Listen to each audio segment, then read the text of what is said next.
नमस्कार. आज 19 सप्टेंबर 2024 वार आहे गुरुवार. लोकसत्ता आणि द हिंदू वृत्तपत्र विश्लेषणमध्ये आपलं स्वागत आहे.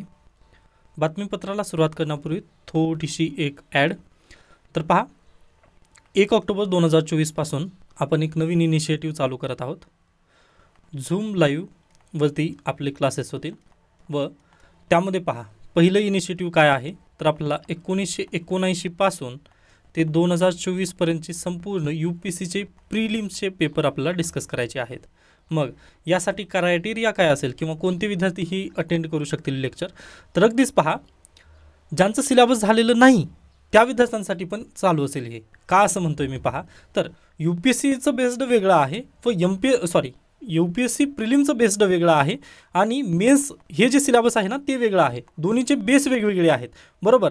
प्रिलिमला काय लागतं व प्रिलिममध्ये आपल्याला नेमके प्रश्नांची उत्तरं कशा पद्धतीने देणं गरजेची आहे हे संपूर्ण ना 1979 ते 2024चे ज्यावेळेस तुम्ही प्रश्नपत्रिकांचं विश्लेषण करताना तुम्हाला ॲटोमॅटिक तुम्ही सिलेबसमध्ये कोणत्या गोष्टी वाचणं गरजेचं आहे आणि काय काय परीक्षेला विचारलं जाऊ शकतं हे तुम्हाला लगेच तिथं काय क्लिअर होऊ शकेल. ओके, जे विद्यार्थ्यांचं सिलेबस नाही झालं ना अगदी त्यांच्यासाठी पण हे नक्कीच मदत करू शकेल.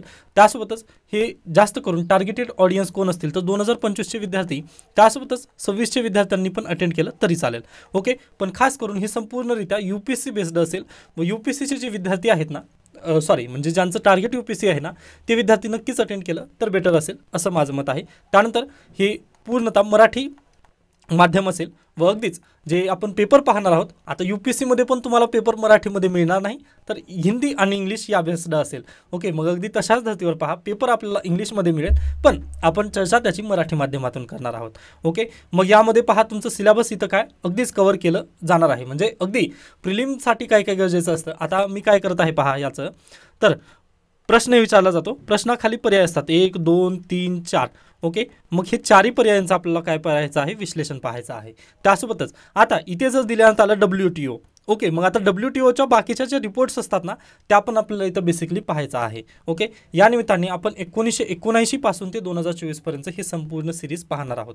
हे झाल्यानंतर पहा, अगदीच आपण याच्यापूर्वी तुम्हाला मी म्हटलेलं होतं अनअकॅडमी आर्टिक्युलेट आपल्याला चर्चेला घ्यायचं होतं किंवा यूट्यूबवरती तशा पद्धतीने मी व्हिडिओ आणण्याचा प्रयत्न केला होता. पण पहा, अगदी यूट्यूबवरती काय असतं पहा, हे अल्गोरिदम बेस्ड आहे. त्यामुळे अगदी यूट्यूबचा अल्गोरिदम वगैरे ते पसंत नाही आहे. त्यानिमित्ताने ह्या ज्यावेळेस आपले 1979 ते 2024 पर्यंतचे पेपर्स होतील त्यानंतर आपण काय करणार आहोत, जे मंथली मॅगझिन आहेत ते पण आपल्याला कव्हर करायचे आहेत.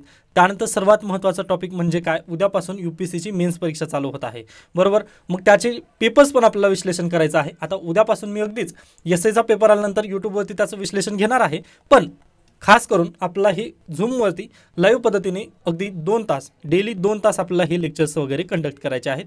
1 ऑक्टोबरपासून ही सुविधा किंवा ही इनिशिएटिव्ह आपण चालू करत आहोत. मग यासाठी अगदीच पहा, मी गुगल फॉर्म बनवलेला आहे. तो गुगल फॉर्म तुम्ही नक्कीच फिल करू शकता. टेलिग्राम चॅनलवरती पण त्याची लिंक दिलेली आहे व आजच्या व्हिडिओच्या कमेंट सेक्शनमध्ये पण मी तुम्हाला देण्याचा प्रयत्न करेन. त्यासोबतच आता शेवटी येऊयात आपण की याची फीस वगैरे असेल का, तर पहा, मी अगदीच काय म्हणतो फ्री ऑफ कॉस्ट एज्युकेशनला प्राधान्य जास्त देतो. ओके, कारण अगदी मला जे काही चॅलेंजेस वगैरे निर्माण झाले ते तुमच्यासाठी होऊ नये असं माझं मत आहे. पण अगदी यामध्ये प्रॉब्लेम काय होते पहा, काही विद्यार्थी अगदी अटेंड करतील 1-2 दिवस व पुन्हा त्यांनी गॅप वगैरे मारतील.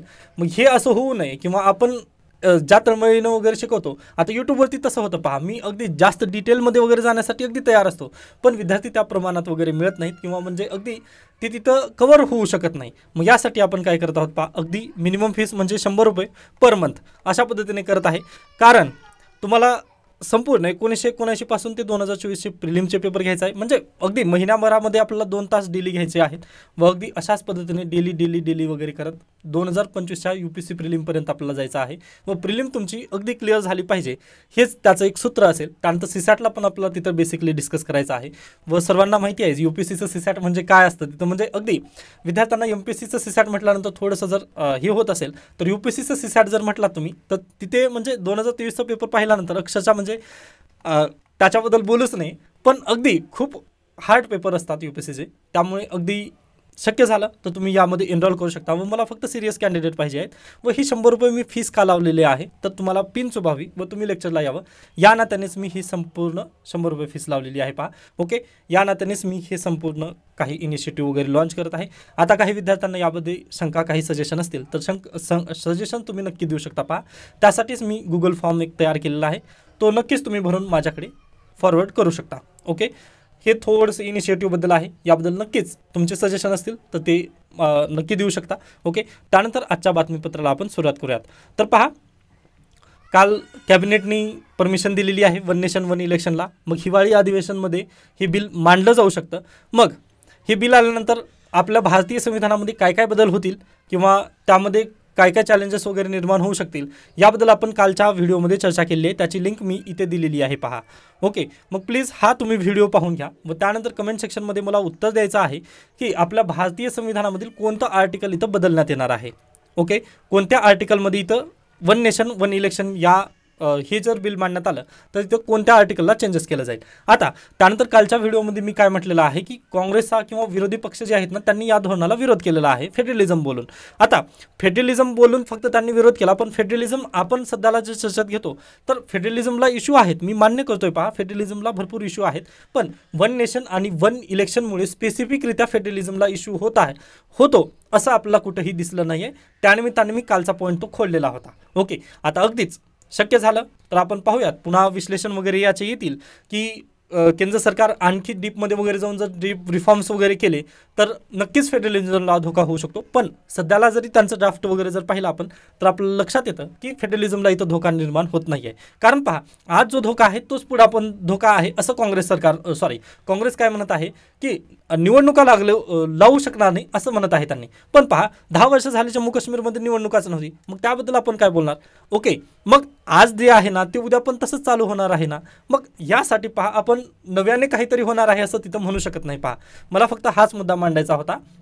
बाकी जर याच्यामध्ये काही चॅलेंजेस वगैरे जर दिसले तर वेळोवेळी मी तुम्हाला अपडेट नक्की देणार आहे. ओके, आय होप हा पण पॉईंट तुम्हाला समजलेला असेल. व प्लीज एकदा वन नेशन वन इलेक्शन तुम्ही तो व्हिडिओ पाहून घ्या, कारण त्यामध्ये मी डिटेलरित्या आपल्या भारतीय संविधानामध्ये कुठे चेंजेस होणार आहेत ते सांगितलेलं आहे. आता या लेखमध्ये पण ते देण्यात आलेलं नाही आहे, फक्त ही बातमी आली त्यामुळे मी याला स्किप करत आहे. त्यानंतर आणखीन एक बातमी काल महत्त्वाची होती, चंद्रयान 4 मोहिमेला मंत्रिमंडळाची मंजुरी. आता चंद्रयान 4 काय असेल मग, तर पहा, आपल्याकडे आतापर्यंत किती चंद्रयान 3 झालेले आहेत. ओके, चंद्रयान 3 मध्ये आपण काय केलं, चंद्रावरती आपलं जे लँडर आहे ते उतरलेलं आहे व त्यांनी तशा पद्धतीने त्यांनी सॅम्पल्स वगैरे म्हणजे टेस्ट वगैरे तिथं करत आहे चंद्रावरतीच. मग चंद्रयान 4 काय असणार आहे, तर आपण चंद्रावरती उतरणार आहोत व तिथून वापस पृथ्वीवरती येणार आहोत. हे म्हणजेच काय, चंद्रयान 4. डन, हा फक्त पॉईंट तुम्हाला लक्षात ठेवायचा आहे. आता या मोहिमेमधील महत्त्वाच्या ज्या घडामोडी वगैरे असतील ते आगामी 1-2 दिवसांमध्ये विश्लेषण स्वरूपात येतील. मग त्यावेळेस प्रिलिमला हा पॉईंट येईल व मेन्सला हा पॉईंट येईल. अशा पद्धतीने मी तिथं सांगण्याचा प्रयत्न नक्की करेन. यासोबतच आणखीन एक केंद्र सरकारने मंजुरी दिलेली आहे व्हीनस मिशनला. ओके, म्हणजे आपल्या जवळचा ग्रह कोणता आहे पृथ्वीच्या, तर अगदीच शुक्र आहे. पहा, मग शुक्र ग्रहावर आजपर्यंत आपण म्हणजे तिथपर्यंत जाण्याचा वगैरे प्रयत्न केला नाही किंवा शुक्र ग्रहाची आपण स्टडी अद्याप केली नाही इस्रोने. ओके, मग यासाठी आता इस्रोला आपण काय देत आहोत, फंडिंग देत आहोत. व इस्रो काय करणार आहे पहा, आता अगदीच शुक्रावर आपण डायरेक्टली जाऊन उतरणार नाही आहे, तर पहिल्यांदा 4 वर्षासाठी एक उपग्रह बनवणार आहोत आपण. Okay, MK3 GSLV MK2 GSLV MK2 या उपग्रहाच्या माध्यमातून आपण काय करणार आहोत पहा, अशा पद्धतीने त्याच्या कक्षेमध्ये आपण जाऊन पहिल्यांदा थांबणार आहोत. मग त्याची हवामानाची स्टडी, त्यानंतर तिथे ज्वालामुखी आहेत का, हे सर्व आपण काय करणार आहोत, व्हीनस मिशन किंवा शुक्र ग्रहावरील जी मोहीम आहे त्या मोहिमेअंतर्गत हे सर्व काही आपल्याला स्टडी करायचं आहे.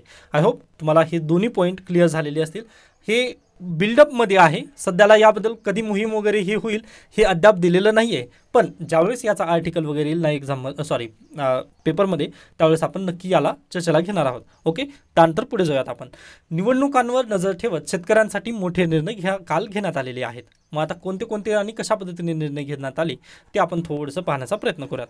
तर सर्वांना माहिती आहे पहा, 2024 मधील जे जनरल असेंब्ली इलेक्शन होते, म्हणजे लोकसभेचे ज्यावेळेस इलेक्शन झाले त्यावेळेस कांद्यावरती किती टक्के भार होता आपल्याकडे, म्हणजे कांदा जर शेतकऱ्यांना निर्यात करायचा असेल दुसऱ्या देशामध्ये तर आपला 40% तिथं काय द्यावं लागायचं, कर द्यायचं. ओके, व हे जे विश्लेषण आहे ते आपण कालच्या लेक्चरमध्ये अगदी पाहिलेलं आहे की कांद्यावरची 40% पूर्वी कस्टम ड्युटी लागली जायची, ती आता कमी करून किती 20% केलेली आहे, बरोबर. मग अशाच पद्धतीचे आणखीन काही निर्णय केंद्र सरकार प्लस राज्य सरकारने घेतलेले आहेत. त्यापैकी दुसरा महत्त्वाचा निर्णय आहे पहा, गेल्या वर्षी 29 ऑगस्टला इथेनॉल निर्मितीवरील बंदी जो टाकण्यात आलेली होती तो निर्णय देखील आता यांनी मागे घेतलेला आहे. त्यानंतर 13 सप्टेंबर रोजी साखर कारखाना उद्योगामधील अल्कोहोल निर्मितीवरील देखील निर्बंध जे लावण्यात आलेले होते ते निर्बंध देखील आता उठवण्यात आलेले आहेत. डन. त्यानंतर हे जे अल्कोहोल असेल किंवा इथेनॉल निर्मिती असेल यामुळे चालना कोणाला मिळणार आहे, तर रासायनिक उत्पादने देशी विदेशी मद्याच्या बाजारपेठेचा कारखानदारांना याचा काय होईल, लाभ होईल पहा. यासोबतच कापूस सोयाबीन उत्पादकांना 1600 कोटींचा अर्थसहाय्य मिळणार आहे. त्यानंतर रिफाइंड सूर्यफूल सोयाबीन तेलावरील शुल्क 13.75% वरून 35.75% करण्यात आलेला आहे. त्यामुळे सोयाबीनच्या भावात लगेचच 200 रुपये प्रति क्विंटल वाढ देखील झालेली आहे. आता यांना एक एक करून आपण अभ्यासणार आहोत. तर पहा, आता ऊसाचा हंगाम चालू होणार आहे. ओके, गाळप हंगाम चालू होईल ऊसाचा. मग त्यावेळेस काय होतं पहा, आपलं एक कारखाना आहे असं तुम्ही कन्सिडर करा. ओके, मग कारखान्यामध्ये शेतकऱ्याने जर ऊस नेऊन दिला तर अगदी पूर्वी काय व्हायचं पहा, आता 2022ची जर तुम्ही कंडिशन पाहिली तर अर्ध ऊस कुठं साखरसाठी जायचं. ओके, व अर्ध ऊस कोणासाठी जायचं, इथेनॉलसाठी जायचं. ओके, मग केंद्र सरकारने मध्येच येऊन काय म्हटलं, इथेनॉल निर्मिती तुम्ही करू नका, फक्त साखर निर्मिती करा, असंच त्यांनी निर्देश दिला.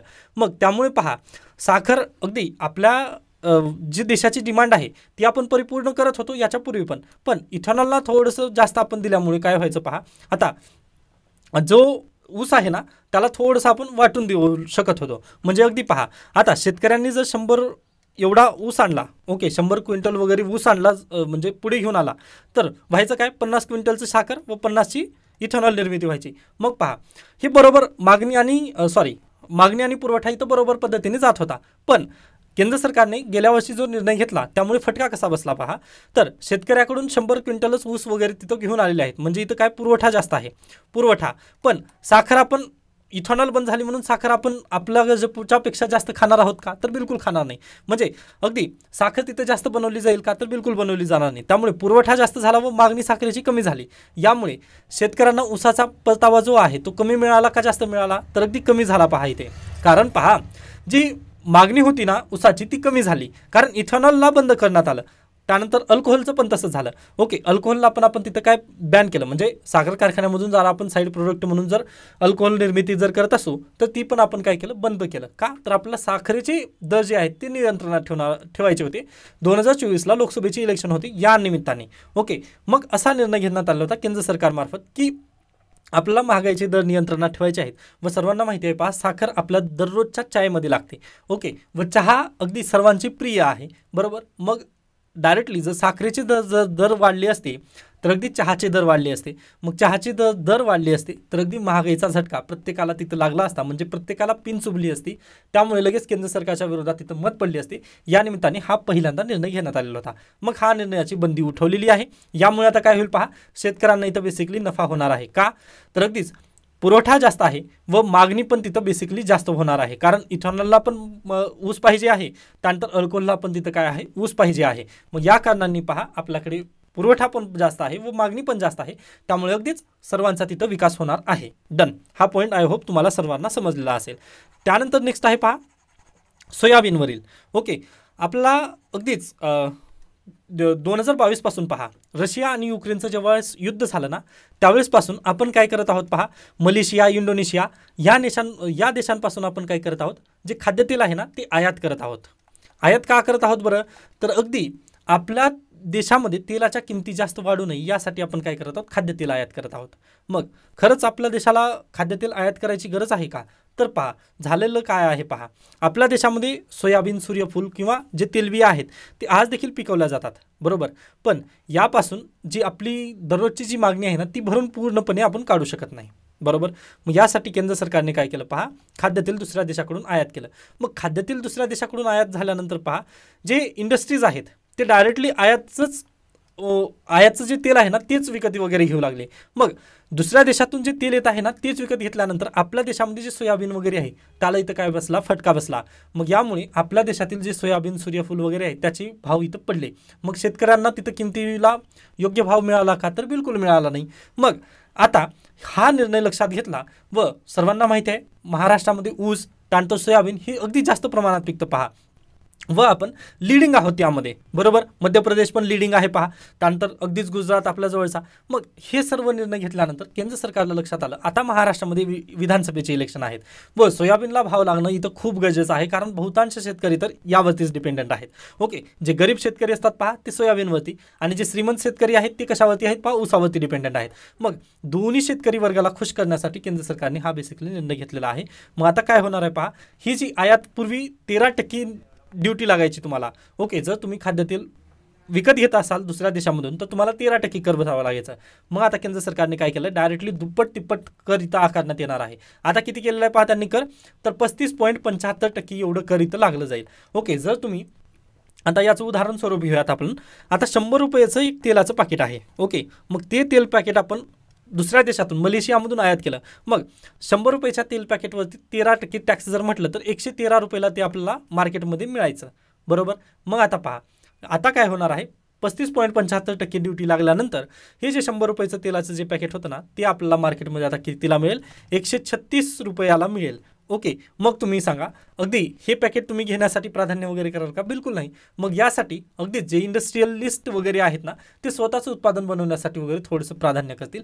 त्यामुळे लगेच पहा जे मार्केट होतं आपलं त्यामध्ये जे सोयाबीनचं जे भाव होतं ते पण लगेच 200 रुपयांनी वधारलेलं आहे, म्हणजे पुढे गेलेलं आहे.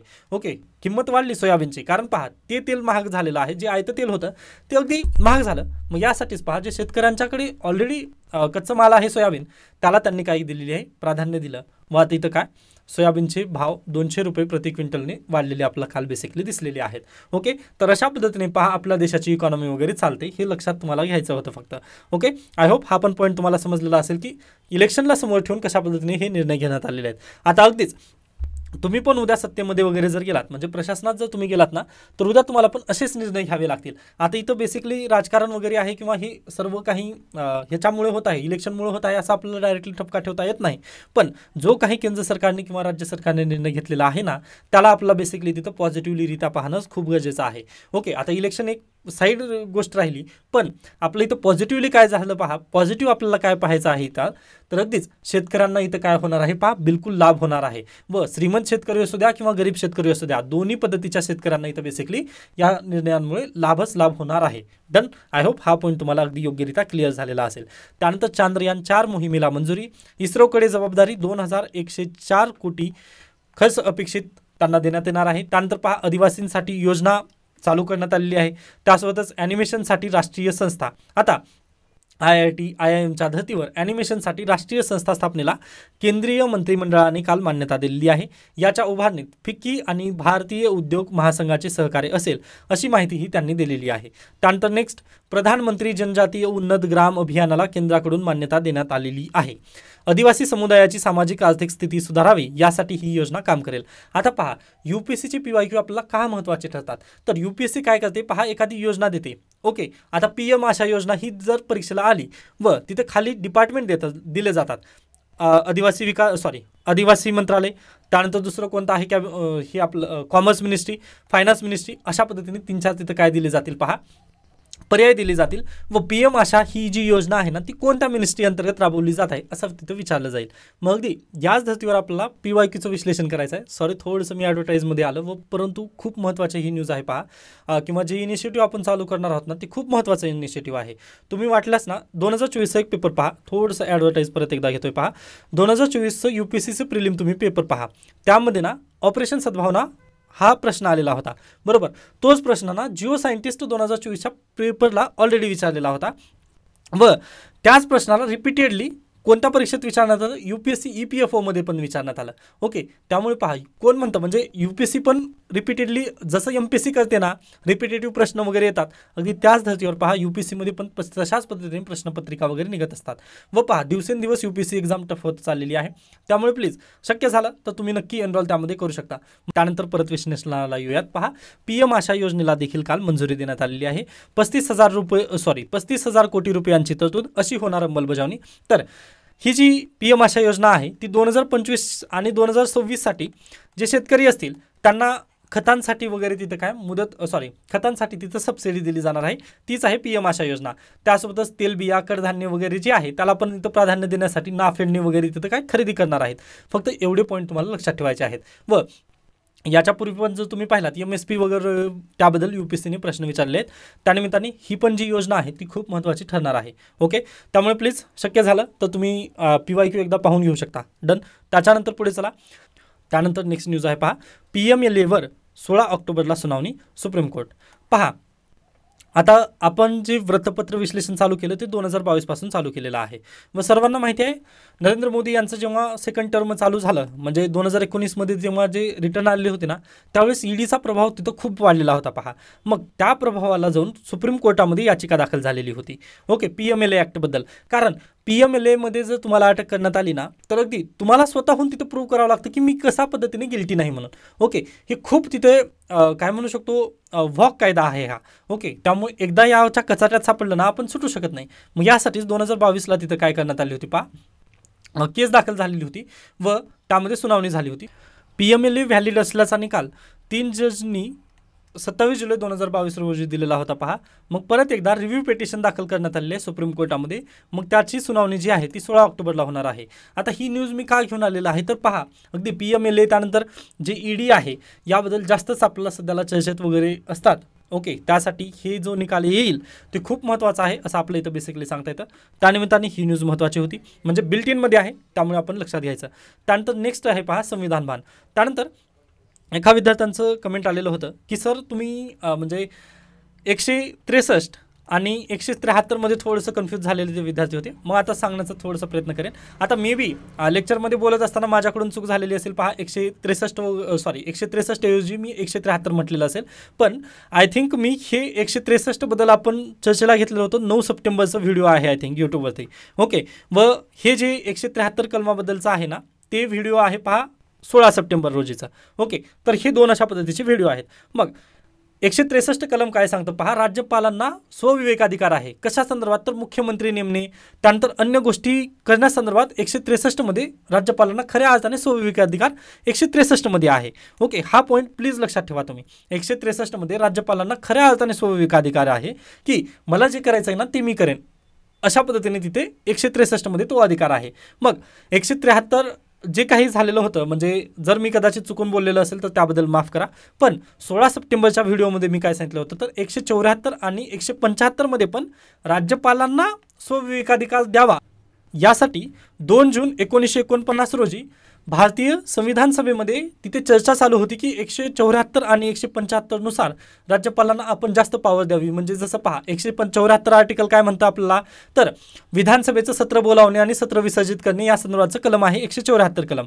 ओके, मग यामध्ये जे बिहारचे जे मंत्री होते बिहारचे जे सदस्य होते त्यांनी काय म्हटले की नाही, त्यांना जेव्हा वाटलं ना तर त्यावेळेस लगेच त्यांना जेव्हा वाटेल त्यावेळेस काय बोलवावं, विधानसभेचं सत्र बोलवावं किंवा विधानसभेला बरखास्त करण्याची पॉवर आपण राज्यपालांना द्यावी असं म्हणून 174 मध्ये त्यांनी अमेंडमेंट सुचवली होती. पण डॉक्टर बाबासाहेब आंबेडकर यांनी काय केली, ती अमेंडमेंट मान्य केली नाही. त्यांनी काय म्हटलं पहा, जर आपण तसं केलं तर काय होईल, अगदी जे इलेक्टेड गव्हर्नमेंट आहे ना त्याला पाडण्यामध्ये हात कोणाचा असेल, पहिल्यांदा राज्यपालाचा तिथं हात असेल. कारण आपल्याकडे लोकशाही जर तुम्ही म्हटलात तर लोकशाहीमध्ये इलेक्टेडला महत्त्व आहे की सिलेक्टेडला महत्त्व आहे, तर इलेक्टेडला जास्त महत्त्व आहे. पहा, त्यामुळे तुम्ही जरी तुम्ही पहा सिलेक्टेड असाल, म्हणजे IAS सिलेक्टेड झाला असाल, UPSCद्वारे तुम्ही जरी सिलेक्टेड झाला असाल तरी तुमच्यावरती कोण राज्य करणार आहे किंवा तुमच्यावर वचक ठेवण्यासाठी कोण बसणार आहे तिथं इलेक्टेड कॅन्डिडेटच तिथं बसतील. म्हणजेच काय, अगदी पहा चीफ सेक्रेटरी कोण असतं आपल्याकडे तर IAS असतात, पण त्यांच्यावरती नजर ठेवण्यासाठी वगैरे कोण असतात तर अगदी PM पंतप्रधान. PM कोण आहेत मग इलेक्टेड कॅन्डिडेट आहेत. आय होप तुम्हाला हा पॉईंट समजलेला असेल. ओके, बाकी 174 आणि 175 संबंधीचा तो व्हिडिओ होता 16 सप्टेंबर रोजीचा तो व्हिडिओ होता. बाकी पहा 173 मध्ये तसा काही नाही आहे, तर अगदी 163 मध्येच संपूर्ण स्वविवेकाधिकार जे आहेत ते राज्यपालांना त्या अंतर्गत देण्यात आले आहेत. व जरी चुकून वगैरे तसं झालेलं असेल, मी संपूर्ण संविधान भान वगैरे म्हणजे मागचे संविधान भान पण पाहिलेले आहेत, त्यामध्ये कुठंच तसा जिकर वगैरे नव्हता, पण तो व्हिडिओ मला मिळाला नाही, सॉरी फॉर दॅट. जरी झालेलं असेल तर ते नजर चुकीने वगैरे झालं त्याबद्दल मी माफी मागतो. ओके, त्यानंतर आता पहा आजचं काय संविधान भान आहे तर आर्टिकल 194 याबद्दल देण्यात आलेलं आहे. ओके, आता पहा 2003 मधली एक केस आहे. ओके 2003 मध्ये द हिंदूने एक आर्टिकल छापलं. ओके त्या आर्टिकलनुसार तत्कालीन मुख्यमंत्री जयललिता यांच्यावरती ताशेरे ओढण्यात आली होती. विधानसभेमध्ये त्यांनी काहीतरी विधान केलेलं होतं. ओके त्याबद्दल डायरेक्टली आर्टिकल छापून आला द हिंदूमध्ये. मग लगेच त्याला सत्ताधारी पक्षांनी कोर्टामध्ये वगैरे टाकण्याचा प्रयत्न केला किंवा ते जे द हिंदूचे जे संपादक वगैरे होते त्यांनी जेलमध्ये टाकलं. ओके मग जेलमध्ये टाकल्यानंतर पहा इथे कोणता आर्टिकल लागू होईल, आर्टिकल 19. ओके अभिव्यक्ती स्वातंत्र्य सर्वांना आहे या नात्याने त्यांनी कुठे गेले, रिट पिटिशन घेऊन त्यांनी गेले सुप्रीम कोर्टामध्ये. मग सुप्रीम कोर्टाचा इथं निकाल काय आला पहा, ज्या पद्धतीने संसदेचे सदस्य असाल म्हणजे जर खासदार असेल तर त्यांना आर्टिकल 105 नुसार काय आहे पहा, आपल्याकडे त्यांना काही स्वातंत्र्य आहे. अगदी त्याच धर्तीवर पहा जे आर्टिकल 194 आहे यानुसार जे विधिमंडळाचे जे आमदार असतील, राज्याच्या विधिमंडळाचे जे आमदार असतील त्यांना पण काही स्वातंत्र्य आहे. जसं की पहा 40 दिवस अलीकड आणि 40 दिवस पलीकड तुम्हाला अटक केली जाणार नाही. कशाच्या, दिवाणी खटल्यामध्ये तुम्हाला अटक केली जाणार नाही. ओके म्हणजे सत्र जर चालू असेल त्याच्या पूर्वी 40 दिवस व सत्राच्या नंतरचे 40 दिवस तुम्हाला अटकेपासून संरक्षण आहे. त्यानंतर पहा विधानसभा असू द्या किंवा एनी म्हणजे सभागृह कोणतंही असू द्या, त्या सभागृहामध्ये जर तुम्ही बोललात तर त्याबद्दल तुम्हाला तिथे अटक वगैरे केली जाऊ शकणार नाही. किंवा सुप्रीम कोर्ट असू द्या किंवा हायकोर्ट असू द्या त्या कोर्टामध्ये तुम्हाला त्याबद्दल चर्चेला घेतलं जाणार नाही. किंवा म्हणजे तिथं संपूर्ण स्वातंत्र्य आहे त्याबद्दल चर्चा कुठेही केली जाणार नाही. कोणत्याही न्यायालयामध्ये त्याची चर्चा केली जाणार नाही. त्यामुळेच पहा राहुल गांधी जेव्हा आपण बोलतात म्हणजे अगदी अदानी अंबानी वगैरे याबद्दल बोलतात ना, ते पार्लमेंटमध्ये का बोलतात तर अगदी ते ऑन रेकॉर्ड असतं व ऑन रेकॉर्ड जरी असलं तरी पहा त्याला अगदी आपलं जे हायकोर्ट आहे आणि सुप्रीम कोर्ट आहे तिथं कोणालाही चॅलेंज करता येत नाही. पण आता तुम्ही जर पाहिलात त्यांनी फक्त मोदी यांच्या नावावरून वगैरे जर थोडंसं टीकास्त्र केलं तर त्यांना 20 FIRला सामोरं जावं लागलं. डिफेमेशन केस त्यांच्यावरती रजिस्टर झाले. पण अदानी आणि अंबानी यांच्याबद्दल जर पार्लमेंटमध्ये त्यांनी चर्चा केली तर तिथं होतं का डिफेमेशन, तर बिलकुल होत नाही. तेच तर ब्युटी आहे आपल्या पार्लमेंटची. ओके मग सुप्रीम कोर्टाने पण हेच सांगितलेलं आहे. आर्टिकल 105 हे कोणासाठी आहे तर संसदेसाठी आणि 194 हे कोणासाठी आहे तर विधानसभेसाठी. सॉरी अगदी बरोबर आहे हे. तर आय होप तुम्हाला हे स्वतंत्र वगैरे लक्षात आलेले असेल. ओके बाकी याबद्दल डिटेल जर पाहायचं असेल तर तुम्ही प्लीज लक्ष्मीकांत सरांचं पुस्तक आणि रंजन कोळंबे सरांच्या पुस्तकामधून हे डिटेलरित्या वाचून घेऊ शकता. त्यानंतर नेक्स्ट आहे पहा जगण्याचा अधिकार. भारतीय संविधानानुसार आपला जगण्याचा अधिकार कोणत्या कलमानुसार आहे तर आर्टिकल 21 मध्ये.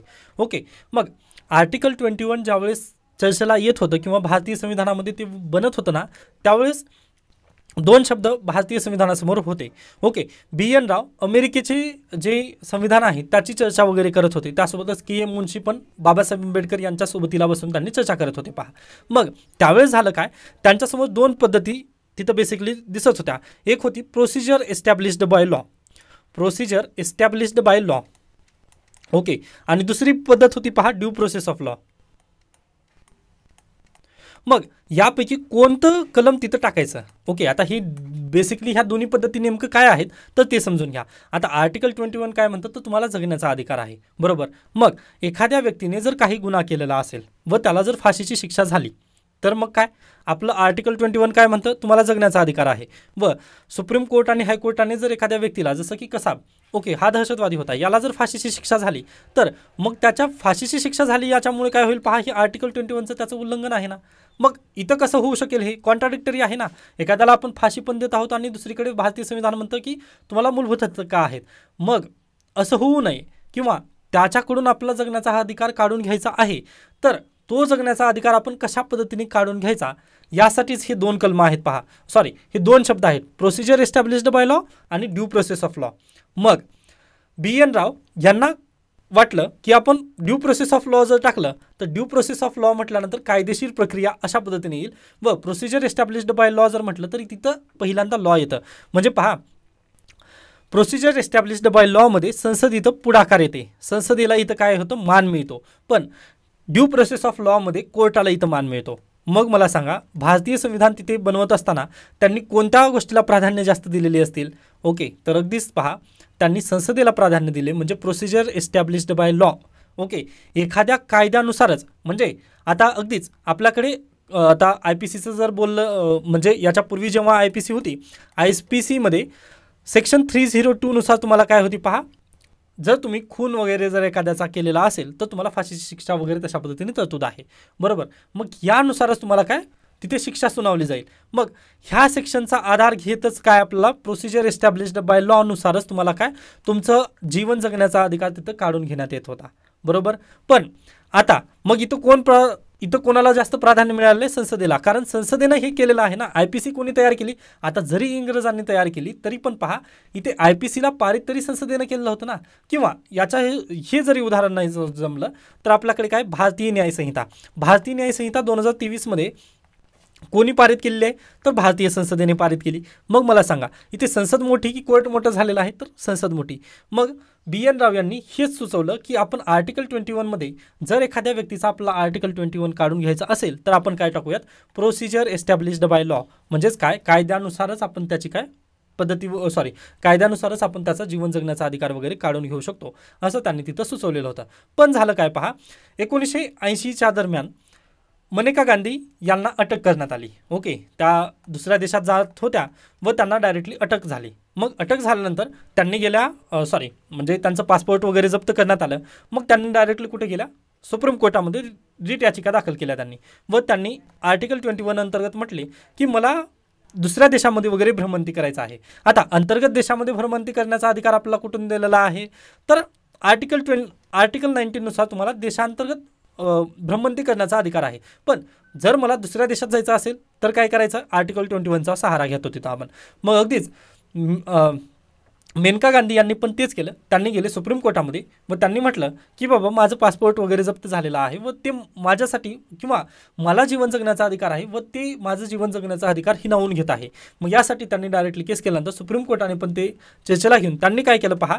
मग सुप्रीम कोर्टाने ड्यू प्रोसेस ऑफ लॉ हा शब्द तिथं इंट्रोड्यूस केलेला आहे. ओके. BN राव यांनी फक्त संसदेमध्ये प्रोसिजर एस्टॅब्लिश्ड बाय लॉ हेच शब्द टाकलेला होता. पण सुप्रीम कोर्टाने स्वतःहून ड्यू प्रोसेस ऑफ लॉ हे शब्द तिथे टाकलेला आहे. व सुप्रीम कोर्टाने काय म्हटलं पहा या केसमध्ये, तर अगदी सुप्रीम कोर्ट स्वतःहून ही जांच करू शकतं की कायद्याची तुम्ही परिपूर्णरित्या तिथे म्हणजे कायद्याचं परिपूर्णरित्या पालन केलेलं आहे का? एखाद्याचं जीवन जगण्याचा अधिकार काढून घेत असताना तुम्ही कायद्याचं परिपूर्णरित्या पालन केलेलं आहे का हे पाहणं म्हणजेच काय आहे मग due process of law. Okay. I hope तुम्हाला हे दोन्ही गोष्टींमधलं अंतर वगैरे समजलेलं असेल. व आपल्या भारतीय संविधानामध्ये मूळ कोणत्या गोष्टीचं जास्त हे आहे व्हॅलिड पॉईंट आहे तर अगदीच प्रोसिजर एस्टॅब्लिश्ड बाय लॉ हे आहे. हे तुम्हाला आय होप तुम्हाला लक्षात आलेलं असेल. व ड्यू प्रोसेस ऑफ लॉ हे कुठून घेतलं आहे आपण? USA कडून घेतलेला आहे. हा एक पॉईंट तुम्हाला परीक्षेला विचारला जाऊ शकतो. ओके. आय होप तुम्हाला हा पॉईंट अगदी योग्यरित्या समजलं असेल. याबद्दल काही शंका असतील तर नक्की विचारू शकता. त्याच्यानंतर पुढे चला. गुजरातमध्ये आता पहा चित्ता प्रकल्प यशस्वी होण्याची शक्यता किती? आता पहा 2022 सप्टेंबर 17 त्या दिवशी आपण काय केलं पहा 8 चित्ते आणले. डन. कुठून आणले होते पहा? ते अगदीच नामिबिया येथून आणलेले होते. ओके. व आता पहा आपण प्यारा भारत जर पाहिला तुम्ही तर ही इथं आहे प्यारा भारत व इथं आहे नामिबिया. ओके.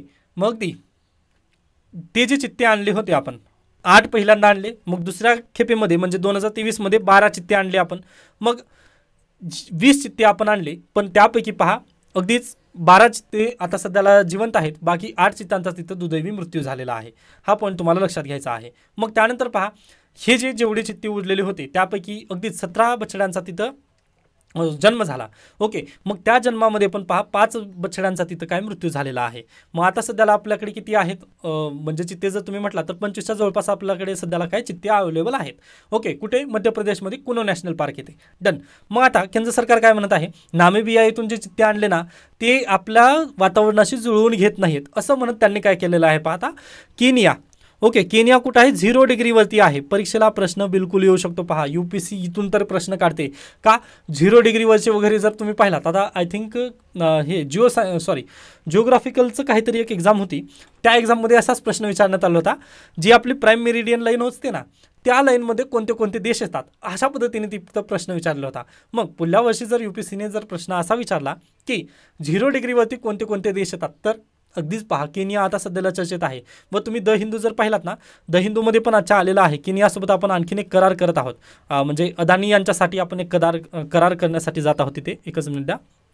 हे पहा इथे कुठे गेलास? हां. On Adani's proposal to lease Kenya's Nairobi airport. Okay. म्हणजे नैरोबी जे एअरपोर्ट आहे ना ते लीजवर घेत आहेत अदानी. यामुळे पहा अगदीच केनियाच्या ह्याच्यात असणार आहे व ते 0 डिग्रीवरती येतं. ओके, त्यासाठी अगदी अतिशय महत्त्वाचा हा टॉपिक आहे. मग मला सांगा, मग आता हे जे केनियामधून जे चित्ते येणार आहेत ना, ते आपण कुठे ठेवणार आहोत आता? ते आपण गांधी सागर नॅशनल पार्क मधील 64 किलोमीटरच्या क्षेत्रामध्ये आपल्याला काय ते चित्ते आता नव्याने ठेवण्यात येणार आहेत. मग आता सर्वात महत्त्वाचा पॉईंट इथं हाच आहे, पहा, हे 0 डिग्रीवर वाढलेले चित्ते आहेत व 0 डिग्रीवर वाढलेले जे चित्ते आहेत ते भारतामध्ये येऊन पहा 24 डिग्री नॉर्थमध्ये ते राहू शकतील का, हा तिथं सर्वात मोठा प्रश्न आहे निर्माण. ओके, आता पाहूयात. केंद्र सरकारने पहा पहिल्यांदा स्टडी करणं खूप गरजेचं आहे. अन्यथा डायरेक्टली आता अगदीच 17 सप्टेंबर 2022 तो दिवस तुम्ही आठवा, म्हणजे अगदी जे एरोप्लेनमध्ये वगैरे ते चित्ते घेऊन आले त्या एरोप्लेनला पण तशा पद्धतीने त्यांनी सजवलेलं होतं. म्हणजे अगदी आपण खूप वाहवा वगैरे त्या दिवशी केलेली होती, पण ज्यावेळेस चित्ते वगैरे मरायला लागले त्यावेळेस आपल्याला ते म्हणजे अगदी खूप वाईट वगैरे त्या गोष्टीचं झालेलं होतं. बरोबर, मग अगदी परत एकदा आपण 0 डिग्रीमधून म्हणजे अगदी उन्हातील चित्ते आणून आपण जर सावलीमध्ये जर ठेवलं तर पहा त्यांना बॉडी अडॅप्टेशन लवकरात लवकर करता येणार नाही. ओके, त्यासाठी केंद्र सरकारने पहिल्यांदा स्टडी करणं खूप गरजेचं आहे. आता 2022 पण त्यांनी काय म्हटलं होतं की आम्ही स्टडी केलेली आहे, कुनो नॅशनल पार्कमध्ये चित्ते असतील, जिवंत राहतीलच, पण सर्वांना माहिती आहे 50% चित्ते तिथं निधन झालेलं आहे त्यांचं. मग एवढं दुर्दैव आपण जर करत असेल तर ते चुकीचं आहे. पहा, ओके, म्हणजे प्राण्यांचं जे हॅबिटेट आहे त्या हॅबिटेटमध्येच त्यांना वाढवणं खूप गरजेचं आहे, हे आपलं बेसिकली या गोष्टीतून लक्षात येतं. डन. त्याच्यानंतर आपण पुढे जाऊयात. विंडफॉल कर शून्यावर करण्यात आलेला आहे. आता विंडफॉल टॅक्स काय असतं किंवा हे कशावर लावलं गेलेलं होतं तर पहा 2022 पासून पहा, ओके, 1 जुलै 2022 पासून विंडफॉल टॅक्स वगैरे लावण्यात आलेलं होतं. काय झालेलं होतं पहा 2022 मध्ये, तर अगदीच रशिया युक्रेन वॉर झालेलं होतं. हा आपला प्यारा भारत आहे व इकडे रशिया आहे. ओके, व इकडे युरोपियन युनियन आहे व अगदीच युरोपियन युनियनला तेल कोण प्रोव्हाइड करतं तर याच्यापूर्वी रशिया करायचं, कारण जवळ होतं व त्यांची पाईपलाईन पण होती युक्रेनमधून. ओके, ती पाईपलाईन वगैरे पुन्हा फोडून टाकलेली आहे पाहतांनी. ओके, व आपण कोणाकडून तेल वगैरे आयात करतो तर सौदी अरेबिया, रशियाकडून वगैरे आपण तेल आयात करतो. आता रशियामधून तर आपण डायरेक्टली रुपयामधूनच करन्सी एक्सचेंज वगैरे झालेली आहे आपली चालू. बरोबर, त्यानंतर सौदी अरेबिया वगैरे हे जे देश आहेत तिथले, व इथून आपण काय करतो पहा, इथे म्हणजे जास्त तेल वगैरे इथं तेलाचे साठे जास्त इथं आहेत. बरोबर, मग पहा युरोपियन युनियन आणि जे अरब कंट्रीज आहेत त्यांचं ऑलरेडी इथं अनबन आहे. त्यानंतर रशियासोबत पण यांनी भांडण केले. बरोबर, मग आता ते कुठून घेतात तेल, अमेरिकेकडून वगैरे ते तेल विकत घेऊ शकतात आज घडीला. मग पहा आपल्या भारतामध्ये पण तेलाच्या खाणी आहेत का, तर वसई हाय आणि मुंबई हाय, आय थिंक तिथे तेलाच्या खाणी वगैरे आहेत, किंवा रिलायन्स जे कंपनी आहे त्यांचे तेलाचे साठे वगैरे तिथं आहेत. त्यानंतर आसाम इथे पण तेलाचे साठे वगैरे आपल्याला सापडतात. आता मला ते वसई हाय असंच आहे का त्याचं नाव मला ते आठवत नाही, सॉरी फॉर दॅट, पण अगदी तशा पद्धतीने आपल्याकडे पण तेलाचे साठे आहेत. मग काय होतं पहा, विंडफॉल टॅक्स म्हणजे काय असतं बेसिकली, तर अगदीच आता संधी कुठं आहे पहा, आपल्या देशामध्ये तेल जर विकायचं म्हटलं तर आपल्या देशामध्ये 100 रुपये लिटर असंच पेट्रोल वगैरे विकावं लागायचं. ओके, आता अगदी आपण जर उदाहरण घेतलं रिलायन्स कंपनीचं, ओके, आज आपल्या देशामध्ये 100 रुपयेला पर लिटर अशा पद्धतीने पेट्रोलची विक्री केली जाते. बरोबर, मग रिलायन्स कंपनीला इथं कंपनी वगैरे ती विक्री करत होती. पण रशियामध्ये रशियासोबत त्यांचे भांडण झाले, युरोपियन युनियन आणि रशियाचे ज्यावेळेस भांडण झाले त्यावेळेस मुकेश अंबानी किंवा रिलायन्स कंपनीला प्रॉफिट कुठं दिसत आहे पहा, युरोपियन युनियनमध्ये. तिथं अगदीच तेलाच्या जर किमती झाल्या 200 रुपये लिटर, ओके, 200 रुपये लिटर पेट्रोल जर तिथं झालं तर मुकेश अंबानी भारतामध्ये पेट्रोल विकतील का युरोपियन युनियनमध्ये विकतील, तर अगदी पाहताना 100 रुपयेचा डायरेक्टली 50% नफा तिथं आहे, 100% तिथं नफा आहे ना. बरोबर, मग ते आपलं देश सोडून दुसऱ्या देशामध्ये जास्त तेल वगैरे विकत बसतील. मग असं होऊ नये किंवा आपल्या देशामधून जास्त एक्सपोर्ट वगैरे तिकडे जाऊ नये यासाठी काय केलं जातं पहा, विंडफॉल टॅक्स लावलं जातं. ओके, मग विंडफॉल टॅक्स आपल्याकडे 6 रुपये तिथं जास्त एक्स्ट्रा वगैरे लावण्यात येत होतं. मग ते आता काय केलं आहे त्यांनी, कमी केलेलं आहे. म्हणजे अगदीच आपला देश सोडून दुसऱ्या देशामध्ये प्रॉफिट शोधण्यासाठी एखादी कंपनी तिकडे जाऊन प्रॉफिट वगैरे शोधू नये हे करण्यासाठी भारत सरकार त्यावरती विंडफॉल टॅक्स लावतं. ओके, मग अगदी तेच होती कन्सेप्ट. आता 2022 पासून हे टॅक्स लावण्यात येत होतं, पण आता त्याला त्यांनी काय केलं आहे, कपात केली आहे किंवा त्याला बंद केलेली आहे. पहा आता यांना शून्यावर केलेलं आहे, म्हणजे 0 झालेला आहे विंडफॉल टॅक्स. आता पेट्रोल आणि डिझेलवर राहिलेलं नाही आहे का, तर अगदी पहा सिच्युएशन तशीच झालेली आहे. तरी पण केंद्र सरकारने तो निर्णय घेतलेला आहे, कारण प्राईस आता नियंत्रणात आणायची आहेत पेट्रोल आणि डिझेलचे. ओके, आय होप हा पण पॉईंट तुम्हाला अगदी योग्यरित्या समजलेला असेल. त्यानंतर पहा बाकीचे जे आर्टिकल्स आहेत ना ते मी आपल्या मॅगझिनमध्ये ऑलरेडी इन्क्लूड केलेले आहेत. द हिंदूमधील जे महत्त्वाचे टॉपिक्स वगैरे होते, जे फेडरलिझमचं पण टॉपिक तुम्हाला याच्यापूर्वी सांगितलं होतं, ते पण आपल्या मॅगझिनमध्ये ऑलरेडी इन्क्लूड केलेलं आहे. याबद्दल काही शंका काही सजेशन असतील तर नक्की मला सांगू शकता. व जे विद्यार्थी नक्कीच इच्छुक आहेत व अगदीच सिरियस आहेत 2025 UPSCसाठी, त्यांनी प्लीज एनरोल करू शकता. ओके, तो गुगल फॉर्म एकदा प्लीज भरून मला एकदा म्हणजे तुम्ही सबमिट करा. मी त्याबद्दल नक्कीच कॉन्टॅक्ट वगैरे करण्याचा प्रयत्न करेन. धन्यवाद.